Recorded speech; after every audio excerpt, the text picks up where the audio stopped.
Before I was a property consultant, I'm working with MegaWorld Corporation. So, ginagawa ko na nagbebenta ako ng mga condominium. Until one day, may nag-inquire sa akin, client ko. Siya si Paul Vincent Guasque. And then he invited me for a coffee. And then diniscuss ko sa kanya yung condo na binibenta ko sa kanya. After ko siya mabenta ng condominium, he was inviting me to join his business, which is V-Mobile nga. It took me like 6 months to finally decide to join in dito sa V-Mobile. Malaki yung transformation na nangyari sa akin kasi before, real estate agent, nagko-commute lang din ako every day. Dito sa V-Mobile, in span of 8 months, nagkaroon ako ng 2 kotse.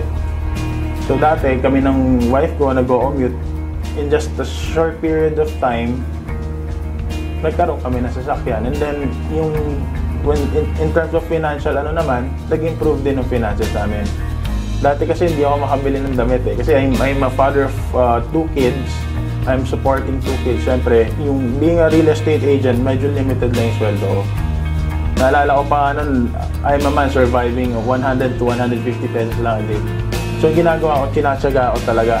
Tinatsaga ako, nag-i-insert ako sa Ortiga, sa mga sasakyan, ng mga flyers, para magbaka sakali makabenta. Ang mapapayo ko is seek guidance from your upline. Importante kasi yun. Kailangan may mentor kayo. Kasi hindi naman kayo sasali rito na magaling kagad kayo. Kailangan nyo rin magkaroon ng goal. A life without a goal is nothing. Kumbaga, if you have a goal, strategize on how you will achieve that goal. And of course, lastly, huwag tayo makakalimot sa Panginoon. Kasi kahit anong ginagawa natin, kahit anong success natin ngayon, dahil sa Diyos yan. Thank you sa V-Mobile for changing my life. I mean, dating ordinary empleyado, pero ngayon, kahit pa paano, hindi ako nagkukulang sa pag-support sa family ko. Hindi ako lahat ng bagay na gusto nila, at least ngayon napupuno ako, hindi tulad ng dati. Actually, kung hindi ako naniwala nun, hanggang ngayon wala pa rin talaga ako. So thank you rin sa mga staff ng V-Mobile, sila Sir Ismael, sila Sir Alan, for creating this kind of business. Kasi this kind of business talagang nakakapagpabago ng buhay ng tao.